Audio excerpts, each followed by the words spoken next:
All right, so starting off at number 105, that would be the worst card in all of Dune Imperium. We have Dagger.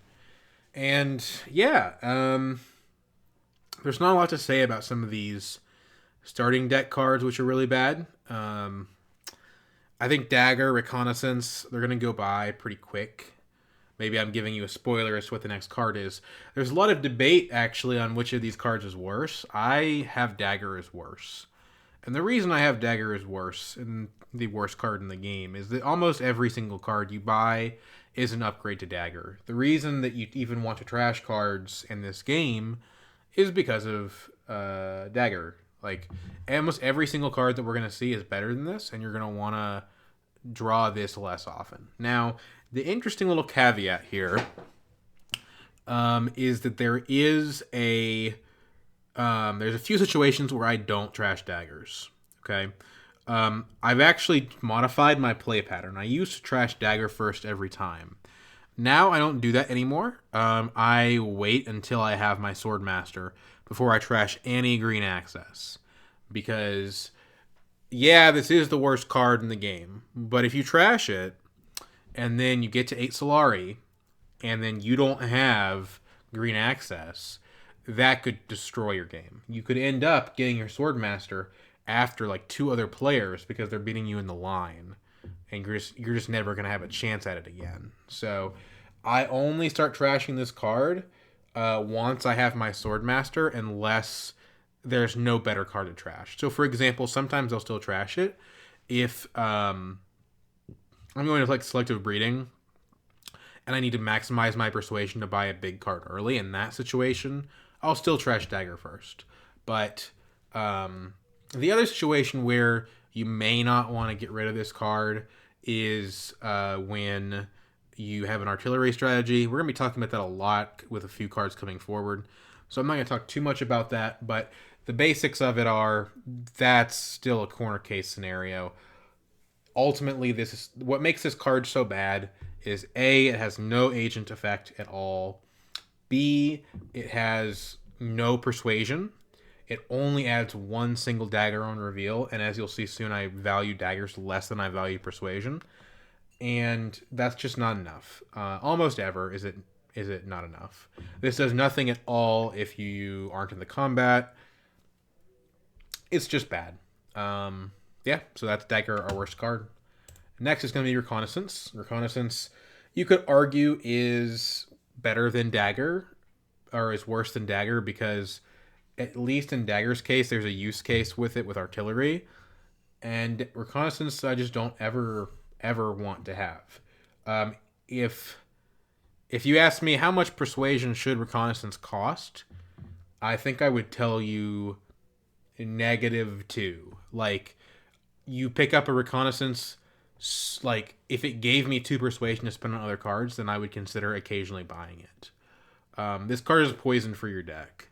It just doesn't do what you want. Now, the one thing that I'll say is that Dagger goes to worse spaces than Reconnaissance does. Dagger goes to spaces that you only visit a couple of times. Once you've gone to High Council, once you've gone to Swordmaster, once you've taken a Dreadnought or two, you just don't go to green anymore for the most part, besides Mentat occasionally. So this card, I think, ends up being worse on the spaces that it can go to than Reconnaissance, and that's why I value Reconnaissance more. Reconnaissance actually reveals for Persuasion, which is good. It goes to cities, which in general are better than Landstrad spaces, unless you don't have your Swordmaster. So even though this card is absolutely god-awful, I do think it ends up being better than Dagger. Yeah, so there you go. Speaking of this card being bad, let's take a look at a card that is strictly better than Reconnaissance. So just to kind of put in perspective how bad the bottom 2 are, if we go to 103, we see Scout. I think Scout is the worst card that you can buy in this game. The next card, 102, is gonna sort of have the similar situation where it's competing between them. But Scout, I mean, the funny thing is, like, if you look at it, it's literally just better than Reconnaissance, right? It goes to more spaces. It reveals for a dagger instead of just a persuasion, and it even has a reveal effect. But ultimately, I think the thing that makes this card so bad, you don't want to be adding cards that are worse than the cards you already have in your deck. This card is worse than Diplomacy. It's worse than your Signet Ring. And not that infrequently, it's worse than the Convincing Argument.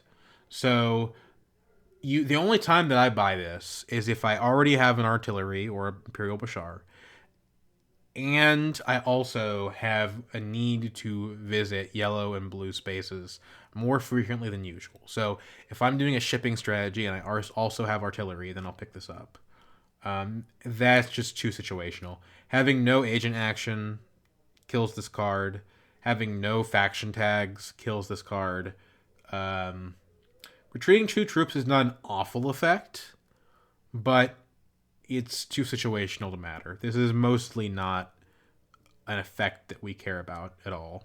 Particularly because it has a dagger on it, right? So you reveal you get a dagger, and then if you retreat troops out, you might just lose that dagger. So, yeah, it's just a terrible card. You should just, in my opinion, almost never pick it up. You can also pick it up just to clear the row if you're playing an Ix that doesn't have the atomics tokens. You can pick this up to try to get through the row, to try to get to more valuable cards. I think we're starting to come up with more increasingly contrived reasons to use the card, though.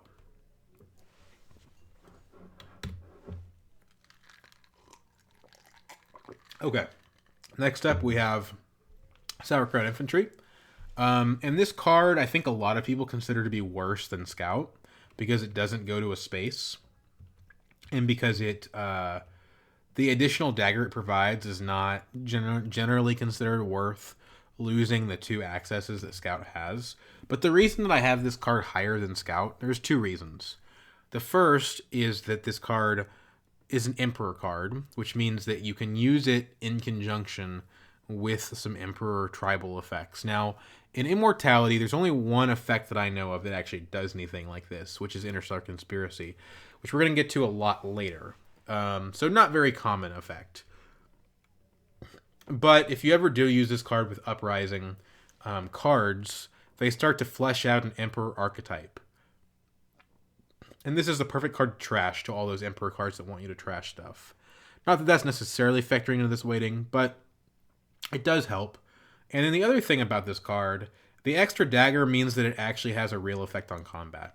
Like, this card plus Artillery is 3 daggers. This card plus Artillery is only 2 daggers. And I think if you're committing to an Artillery strategy, you'd rather have Sauerkraut Infantry than Scout. Like, this is better. Basically, the fundamentals of it are, this card is better in the niche where you would want that type of card than Scout is. Scout tries to split the difference between a Reconnaissance and a card like this, and I think it ends up in an unhappy medium. Whereas if you're committed to the Artillery technology, this can be good for you. Like, this can win you combats. Even though, again, I think this is a terrible card and I almost never ever pick it up. You know, there's a case for it. So, there you go.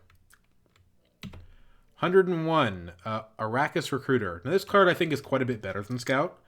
And really, when you compare it to Scout, you know, what's the difference here? Well, Scout goes to an additional space, and it has a retreat effect.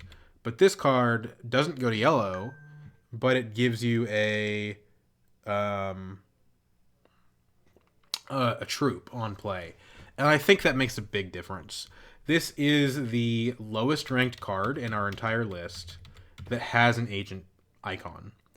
An agent anything. And I think agent icons really, really do make cards. You put your cards in your deck so you can play them, for the most part. Some cards you put in your deck so you can reveal them. But for the most part, you put your cards in your deck so you can play them. And having no play action is a big speed bump. When we get to Chani later on, we're going to see that sort of in action, basically. How a good card that doesn't have an agent box can really be weighed down by that fact. And, yeah, so, I mean, basically, Arrakis Recruiter has one of the least impactful agent box that you could have. But, hey, in the early game, this is the same thing as a Beast Signet Ring, right? Sure, it's more restricted, and sure, it, you know, can't have the possibility of giving 2 troops, but on the Beast Signet Ring, half the time you take it to Arakeen or Carthag anyway. So, you know, early game, this can help you snowball combat victories. I don't pick this up very often, but, you know, if you think your path lies through combat, it's worth thinking about. This is, you know, lower than 100, so this isn't even in the top 100 cards, so I do consider this card pretty bad.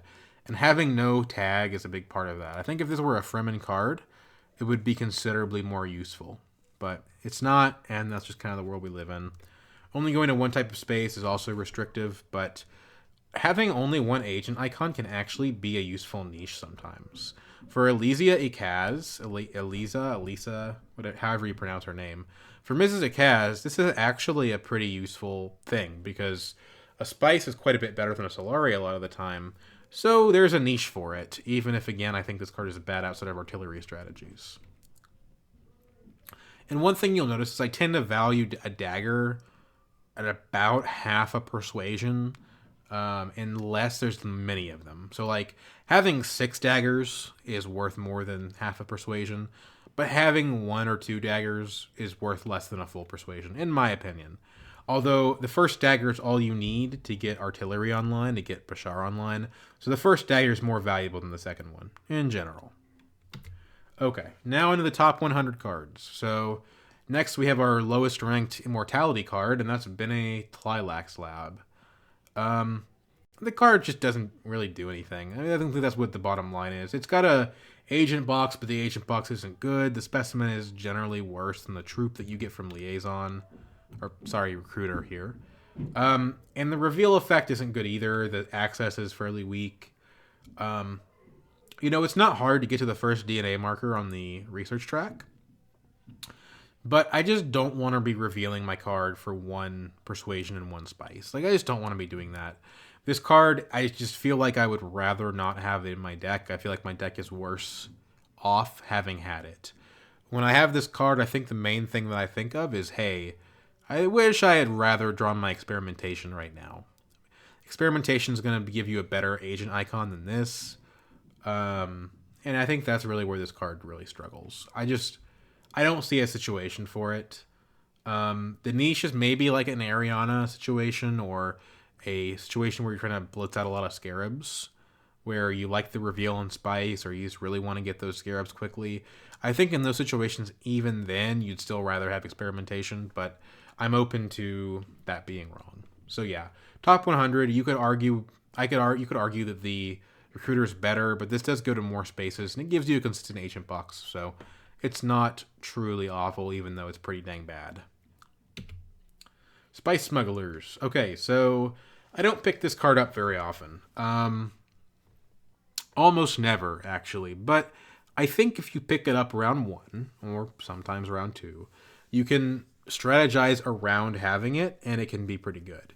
It's going to be too slow for rushing guild access, but it can get you there. And 2 spice for a faction bump and 3 Solari is a very good trade. Faction bump is half a point, not including the fact that the guild is the best faction. Pretty much, yeah, it's just the best faction. And then the fact that it also gives you Solari is good for Princess Yuna, so there's a niche for it there. And it has daggers, so you can use it in a artillery deck. Again, if you plan around having spice to spend on this card, it's not bad. You can use it with Memnon for that same purpose. And having this, if you commit to using it frequently, nobody can really take the Guild Alliance from you, or they're going to be very hard pressed to do it. So you could use this to steal an alliance. I think that's a very inefficient way of using it, but it's not awful. There are situations for it. I don't like it though. Okay, next is Spice Hunter. So this card is kind of in the same ballpark as Bene Twi'lek's Lab, where a conditional reveal for 1 spice just isn't good enough for me. Revealing for spice in general is not something that I value. Having spice is good, but having it in the reveal phase is probably the worst time to have it. I'd rather have reveal daggers or persuasion than reveal spice. So that's one thing this card is docking. The other thing is, this card's our lowest ranked Fremen card, so now we're sort of seeing Fremen come into play. This does turn on Fremen Bond, and it benefits from Fremen Bond. This is also our lowest ranked card that accesses a faction. I think if you're building a strategy around going to Hardy Warriors a lot, or if you have a Sayadina in your deck, this card's worth having. It's a decent way to get Fremen Bond online, and the fact that it has a dagger yet again gives a niche in a artillery or Imperial Bashar strategy. But in general, You know, I don't love going to Fremen, and I don't love going to Yellow either. Those are just the parts of the game that I tend to shy away from. And I think that this is overall a pretty weak effect. It's better than the other cards in your deck for the most part. I think you generally have this. This is better most of the time than a convincing. This is better than your reconnaissance, and you're better than your um, dagger. So it's not awful, but I would avoid this again unless you have a good reason. And the good reason doesn't have to be huge. It could be I'm playing Ariana and I want to go to Hardy Warriors as often as possible. Okay, sweet. This card acts as a faction. Go nuts. But as far as it goes, it's pretty weak.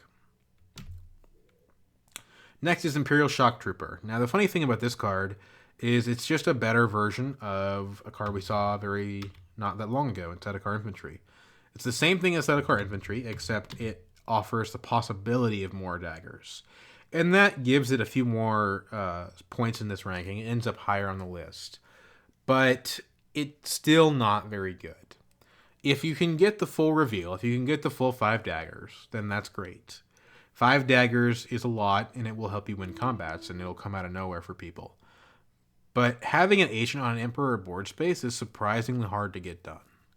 The Emperor, it's not really a secret right now. The Emperor is the worst faction in the game, just in terms of the spaces that he has.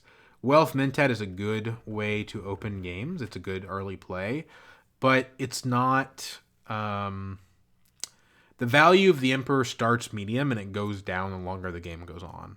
And by the end of the game, it's typically quite bad. So, for these reveal strategies, for these points and these daggers, those are strongest in the late game when points are, when combats are worth 2 points. And by the late game, you're really going to hate that you have this because it only has 1 persuasion and it can't go anywhere. It can brick your hands because you can't play your agents with it. So I don't love it.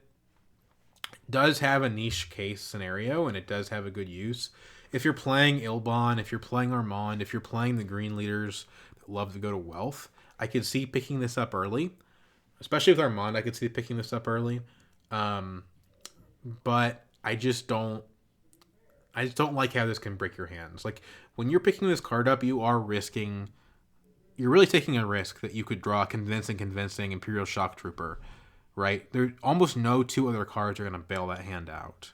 Maybe a card, a card that draws something would, but it puts you in some dangerous spots.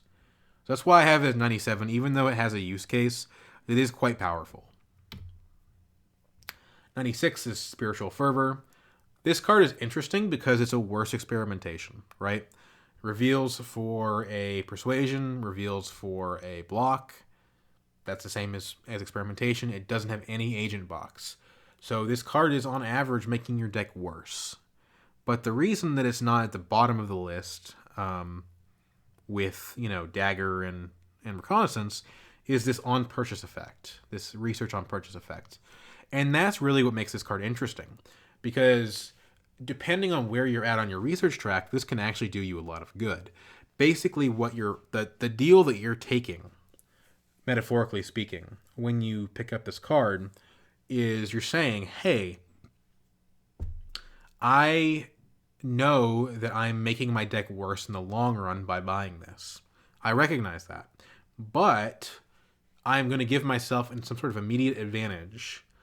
I'm going to get ahead in some other important way via the research icon. Maybe you get the Scarab that takes you to that extra 2 spice. That would make it worth it, right? Maybe it gives you the extra specimen you need to buy a Stitched Horror early. And because you have Stitched Horror, you're going to trash this out anyway, so it's fine. Right? Those situations exist. Maybe it's the very late game, and you're never going to draw this card anyway, so you might as well and get the extra research bump. Those situations all exist.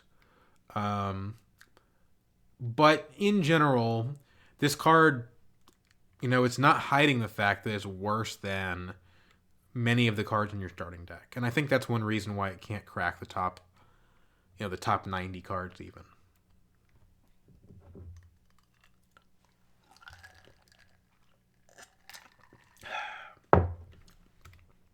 Okay, next up is Assassination Mission. And this card's really interesting because it lives to die. Like, the whole point of this card is not having this card. It gives you a big acceleration on your economy if you can get it trashed within the first 2 or 3 rounds. And for that reason, I like it with Yuna and Armand. With Yuna, it's interesting because when you reveal it, you get 2 Solari instead of 1, which is considerably better value, especially given that Yuna has an entire economy based around Solari. And when she trashes it, she gets 5 instead of 4. So if she reveals this and then trashes it the next round, she'll have gotten 7 Solari out of this one card. And I think it's worth it to take a tempo hit for that. Armand is interesting because this card helps him in the sense that he can buy it with his signet ring and then trash it with his leader ability. And the dream with this card is Armand picking it up with his signet ring, action 1, hog a basin, action 2, going to selective breeding and immediately trashing the card and getting 4 Solari. Then all of a sudden, this round 1 selective breeding play, which is always fun but kind of in the realm of not very good, becomes really good because you got 4 Solari. That's 2 visits to wealth out of it. Now, the reason I don't value this card very highly, despite those fun situations, is that on a leader other than Armand, you can't get this trash in the first round. So, at that point, the later you trash this, the less likely it is to accelerate you into an early Swordmaster. The other reason I don't like it is if you're trashing this card, that's a dagger that you didn't trash, right?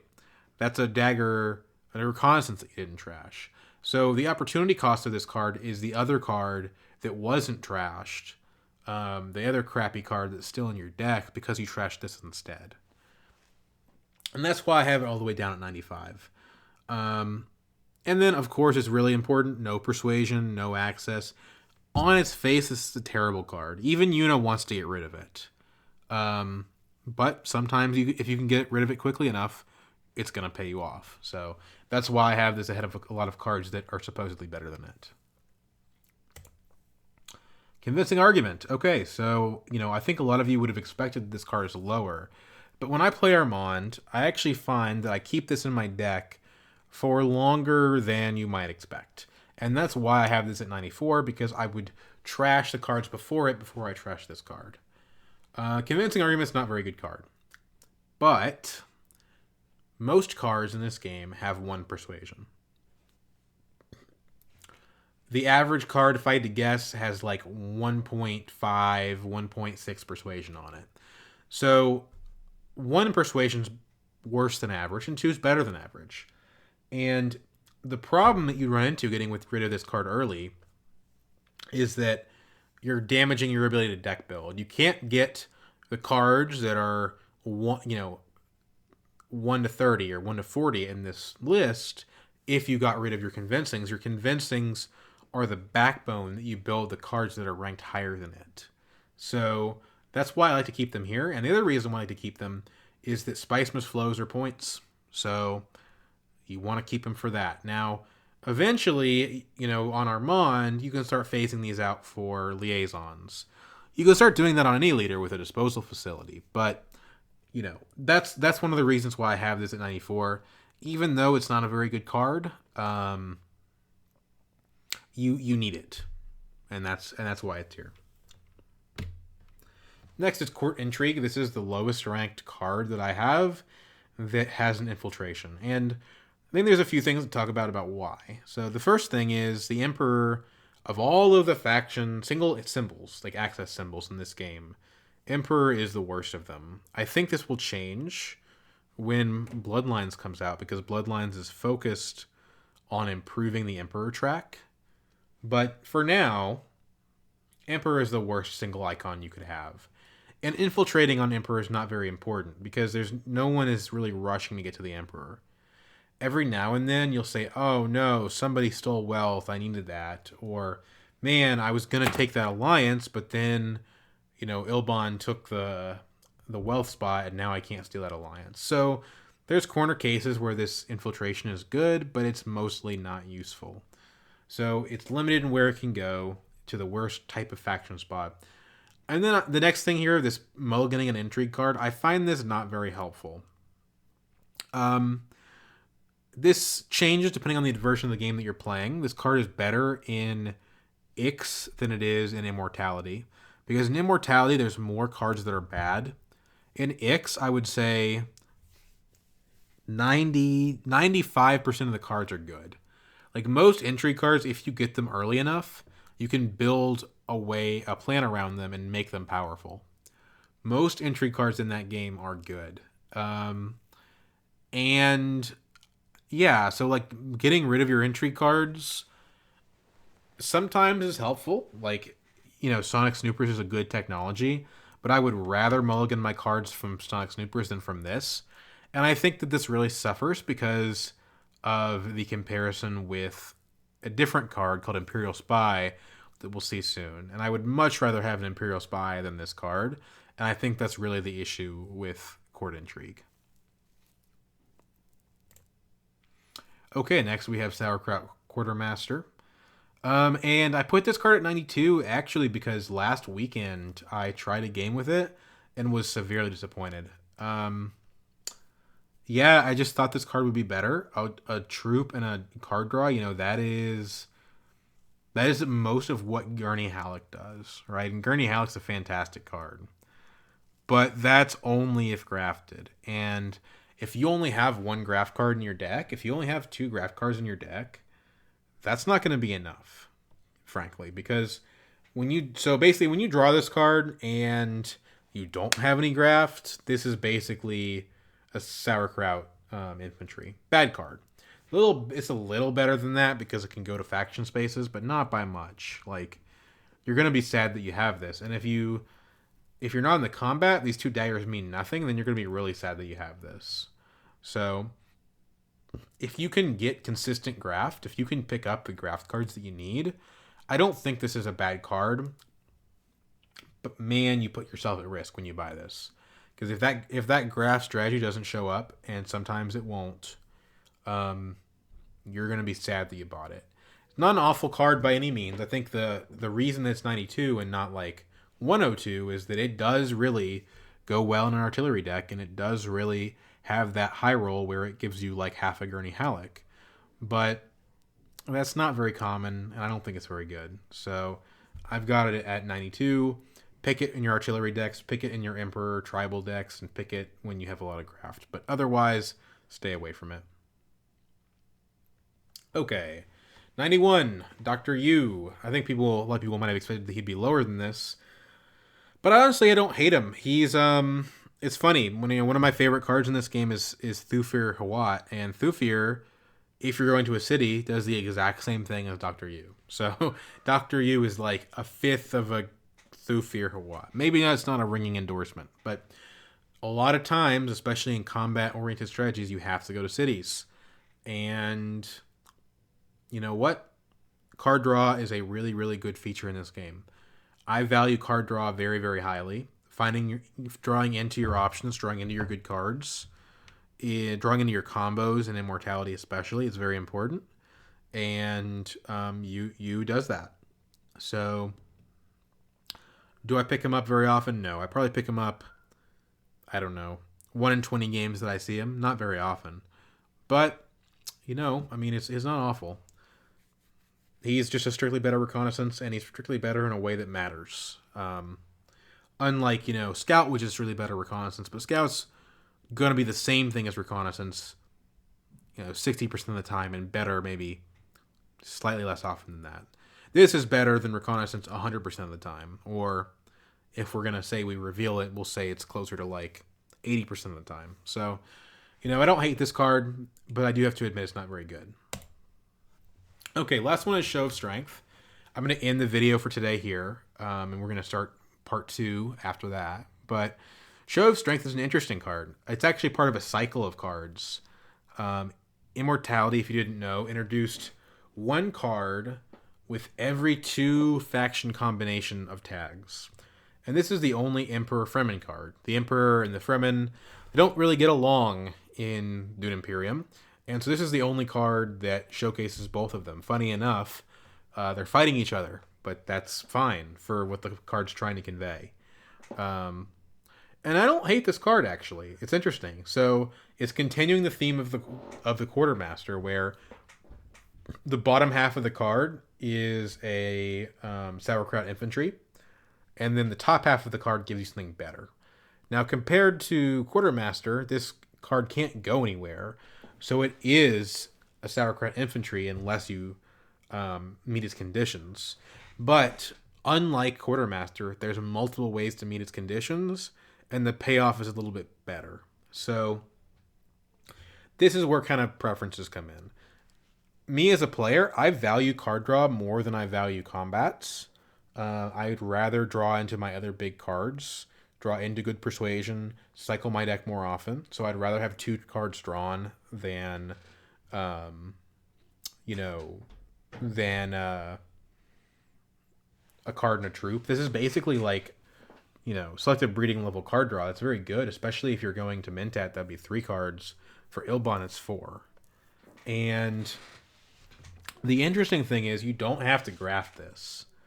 So this is part of a series of cards for Immortality where they give you 2 ways of getting the effect.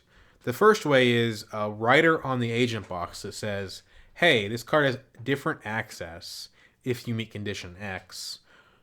But you can also just get the agent box if you graft the card. So if you graft the card, you'll draw you 2. You can ignore this line of text. Or you can overcommit to combats early. You can play your Amber Matulis. You can play your Beast Rabans, right? And then, hey, this card is awesome. You can go to, at that point, you can go to Smuggling and draw 2. You can go to Mentat and draw 3. You can go to your High Council space, stuff like that. And that's where this card gets really cool. Now, the reason that even though this card is kind of cool, that it's only at number 90, there's 2 reasons. One, I don't think it's a good cost benefit. Like, this costing 3, this card should probably cost 2. It's about on the same level as Sauerkraut Quartermaster in terms of effect, and it costs more. Now, that doesn't matter that much. Again, I'm valuing these cards based on effect, not on cost, but this is just going to make it harder to pick up. And if you're trying to get your graft cards, well, those frequently cost persuasion too. So it makes it harder to get the combo together.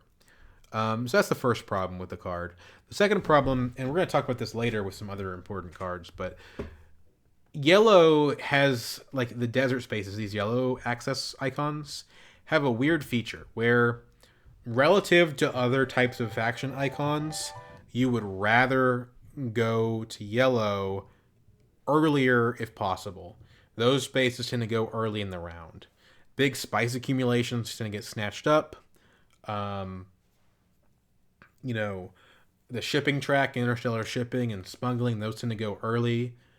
And so this card, generally speaking, the funny thing is you can actually high roll this in the first round if you had a flag and the flag triggered you to put a troop into combat for free. You can get this online in the first action. But that's not typically going to happen.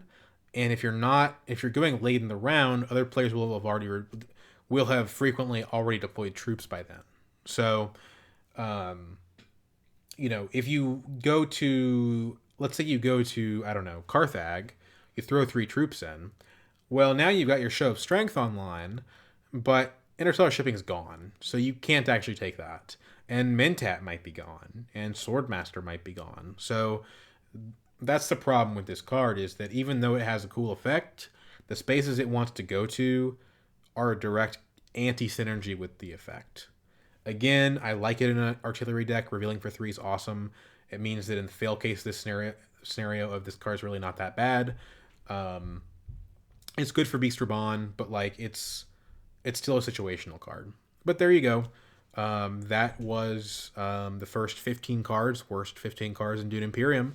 And I'll see you guys next for round 2.